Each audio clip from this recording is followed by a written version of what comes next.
Breaking news సుప్రీంకోర్టులో కేటీఆర్ కు ఊరట దక్కలేదు. క్వాష్ పిటిషన్ను రేపు విచారణకు తీసుకోవడానికి చీఫ్ జస్టిస్ సంజీవ్ ఖన్నా నిరాకరించారు.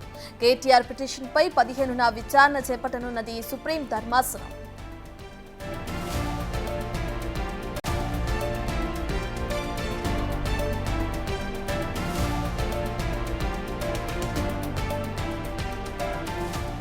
రైట్, ఇక పూర్తి డీటెయిల్స్ అందించడానికి మా ప్రతినిధి శివ ఢిల్లీ నుంచి లైవ్ లో జాయిన్ అవుతున్నారు. రైట్ శివ, ఇప్పటికే ఏసీబీ విచారణ ఎదుర్కొంటున్నారు కేటీఆర్. అయితే కేటీఆర్ సుప్రీం కోర్టులో ఏదైతే ఆ క్వాష్ పిటిషన్ వేశారో దాని విచారణని అటు చీఫ్ జస్టిస్ సంజీవ్ ఖన్నా నిరాకరించినట్లు కూడా తెలుస్తుంది. డీటెయిల్స్ ఏ విధంగా ఉన్నాయి శివ? రైట్ రత్న, ఫార్ములా ఈ కార్ రేసులో విచారణ ఎదుర్కొంటున్న ఏసీబీ విచారణ ఎదుర్కొంటున్న కేటీఆర్కు ఇటు సుప్రీంకోర్టులో కూడా ఊరట దక్కలేదు. రేపు తాను దాఖలు చేసిన క్వాష్ పిటిషన్పై విచారణ చేపట్టాలంటూ చీఫ్ జస్టిస్ సంజీవ్ ఖన్నా ధర్మాసనం ముందు కేటీఆర్ తరపు న్యాయవాదులు మెన్షన్ చేసిన నేపథ్యంలో రేపు విచారించడానికి కుదరదు అంటూ కూడా ఇప్పుడు అదంతా అత్యవసరం కాదంటూ కూడా సుప్రీం ధర్మాసనంకి సంబంధించిన ప్రధాన న్యాయమూర్తి సంజీవ్ ఖన్నా కేటీఆర్ తరపు న్యాయవాదులతో అన్నట్లుగా కూడా తెలుస్తుంది. కానీ దీని తదుపరి విచారణ అంటే నెక్స్ట్ దీన్ని 15వ తేదీన అంటే బుధవారం దీన్ని విచారణ చేసేందుకు అవకాశం ఉంది. కాబట్టి ఆ రోజు దీనిపై విచారణ చేపడతామంటూ కూడా జస్టిస్ సంజీవ్ ఖన్నా చెప్పినట్లుగా కూడా సమాచారం అయితే అందుతోంది. అంటే రేపు శుక్రవారం, తర్వాత 2 రోజులు శనివారం, ఆదివారం సుప్రీంకోర్టుకు రెగ్యులర్గా హాలిడేస్ ఉంటాయి. తర్వాత సంక్రాంతి వెకేషన్ హాలిడేస్ అంటే 13, 14 సంక్రాంతికి సంబంధించిన హాలిడేస్ ఉన్న నేపథ్యంలోనే బుధవారం అంటే 15వ తేదీన, వచ్చే వారం 15వ తేదీన దీనిపై విచారణ చేపడతామంటూ కూడా సంజీవ్ ఖన్నా చెప్పినట్లుగా కూడా కేటీఆర్ తరపు న్యాయవాదులు చెప్తూ ఉన్నారు. మొత్తంగా చూసుకుంటే తెలంగాణ ప్రభుత్వం గత ప్రభుత్వంలో 10 సంవత్సరాల కాలంలో తెలంగాణలో అనేక రకాలుగా అవినీతికి పాల్పడ్డారనేది ప్రస్తుత ప్రభుత్వం ఆరోపిస్తుంది. దానిలో ప్రధానంగా లాస్ట్ గవర్నమెంట్లో ఫార్ములా ఈ కార్ రేసుకు సంబంధించి అవినీతికి పాల్పడ్డారు కేటీఆర్. తన మంత్రిగా ఉన్నప్పుడు అధికారులను నిర్ణయాలు పట్టించుకోకుండా సొంత నిర్ణయాలు తీసుకుని దాదాపు 55 కోట్ల అవినీతికి పాల్పడ్డారు. ఈ 55 కోట్లను విదేశాలకు తరలించారు అనేది ప్రస్తుత ప్రభుత్వం ఆరోపిస్తుంది. దానికి అనుగుణంగానే ఏసీబీ, ఈడీ కూడా కేటీఆర్కు విచారణకు హాజరు కావాలంటూ నోటీసులు జారీ చేశారు. 6వ తేదీన విచారణకు హాజరు కావాల్సిన కేటీఆర్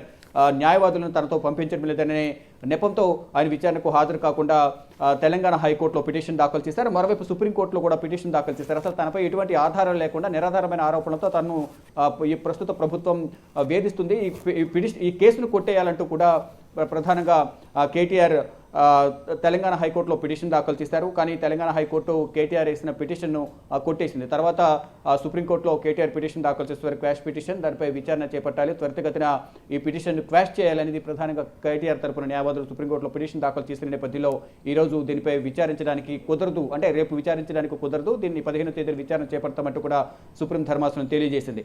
ఇక గతంలో ఏదైతే తెలంగాణ హైకోర్టులో స్టే విధించిందో, అరెస్టుకు సంబంధించి స్టే విధించిందో ఆ స్టేను కూడా గతంలోనే విచారణ సందర్భంగా ఎత్తేస్తూ తెలంగాణ హైకోర్టు ఆదేశాలు ఇచ్చింది. తర్వాత న్యాయవాదులను తనతో పాటు తీసుకువెళ్లేందుకు అవకాశం ఇవ్వాలంటూ కూడా నిన్న లంచ్ మోషన్ పిటిషన్ దాఖలు చేశారు. దీనిలో కూడా స్వల్ప ఊరటే కేటీఆర్కు దక్కింది. అంటే ఏదైతే న్యాయవాదులను లోపల తీసుకువెళ్లేందుకు అవకాశం లేదు, కేవలం జస్ట్ విజిబుల్ డిస్టెన్స్ వరకు మాత్రమే కేటీఆర్ తరపు న్యాయవాదులకు అనుమతి ఇచ్చింది తెలంగాణ హైకోర్టు. దానికి అనుగుణంగానే న్యాయవాదులను అనుమతించారు. కొంత దూరం వరకు కేటీఆర్ కనిపించే వరకు మాత్రమే, విజిబుల్ డిస్టెన్స్ వరకు మాత్రమే ఒక న్యాయవాదిని మాత్రమే అనుమతించారు. విచారణ ప్రజెంట్ కొనసాగుతుంది. గత ప్రభుత్వ హయాంలో ఎందుకు అనాలోచిత నిర్ణయాలు తీసుకున్నారు, సొంత నిర్ణయాలు ఎందుకు తీసుకున్నారు, అధికారుల నిర్ణయాలు ఎందుకు పట్టించుకోలేదనేది ప్రజెంట్ ఏసీబీ అధికారులు ప్రశ్నలు సంధిస్తున్నట్లుగా కూడా తెలుస్తోంది. మరోవైపు అక్కడ 15వ తేదీన సుప్రీంకోర్టులో విచారణ ఉంది, 16వ తేదీన మళ్ళీ ఈడీ విచారణకు హాజరు ఉంటుంది. అంటే ఈరోజు ఏసీబీ విచారణ కొనసాగుతుంది. ఈ విచారణ ఇంకా ఎంత టైం కొనసాగుతుంది, ఒకవేళ మళ్ళీ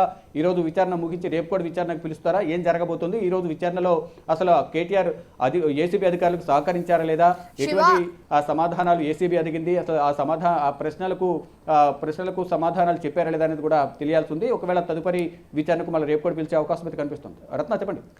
రైట్ శివ, ఇప్పటికే చూసుకుంటే ఈ విచారణని 15వ తారీఖున విచారణ చేపడతామని చెప్పి కూడా సుప్రీం ధర్మాసనం తెలపడం మనం చూస్తున్నాం. ఈలోపు ఏసీబీ, ఈడీ విచారణలు పూర్తయిన తర్వాత ఇప్పుడు ఏసీబీ విచారణ అనేది కొనసాగుతుంది కేటీఆర్కి. దీని తర్వాత ఆయన్ని ఒకవేళ అరెస్ట్ చేస్తే దాని తర్వాత కూడా 15న ఈ కేసుకు సంబంధించి విచారణ చేపడుతుందా సుప్రీం ధర్మాసనం? డెఫినెట్గా వీళ్ళు క్వాష్ చేయాలనేది ప్రభుత్వం, అలాగే ఏసీబీ తన పని తాను చేసుకుపోతుంది. విచారణలో భాగంగా, దర్యాప్తులో భాగంగా అవినీతి జరిగిందా లేదనేది విచారిస్తూనే అదుపులోకి తీసుకుని విచారించాలనేది కూడా ఏసీబీ భావిస్తోంది. దానిలో భాగంగా ఈరోజు విచారిస్తున్నారు. విచారణ ఎంత సమయం కొనసాగుతుంది, సుదీర్ఘంగా కొనసాగుతుందా, లేదా మధ్యాహ్నం వరకు కొనసాగి వదిలేస్తారా, మళ్ళీ రేపు విచారణకు పిలుస్తారా అనేది చూడాల్సి ఉంది. మరోవైపు 16వ తేదీన విచారణకు హాజరు కావాలంటే ఈడీ కూడా నోటీసులు ఇచ్చిన నేపథ్యంలో 16వ తేదీన ఈడీ విచారణ, 15వ తేదీన కేటీఆర్ దాఖలు చేసిన క్వాష్ పిటిషన్పై సుప్రీంకోర్టులో విచారణ ఉంది. ఈ నేపథ్యంలోనే 15వ తేదీన అసలు ఏం జరగబోతుంది, ఒకవేళ 15వ తేదీన విచారణ జరిగినప్పటికీ కూడా ఒకవేళ క్వాష్ చేయాలంటే ఒక రోజులోనే వాదనలు వినేసి క్వాష్ చేసే అవకాశం ఉండదు. ఈ నేపథ్యంలోనే ఆ రోజు వాదనలు ప్రతివాదనలు కూడా ఉంటాయి. ఇప్పుడు క్వాష్ పిటిషన్ దాఖలు చేసిన నేపథ్యంలో కేటీఆర్ వాదనలు వింటారు.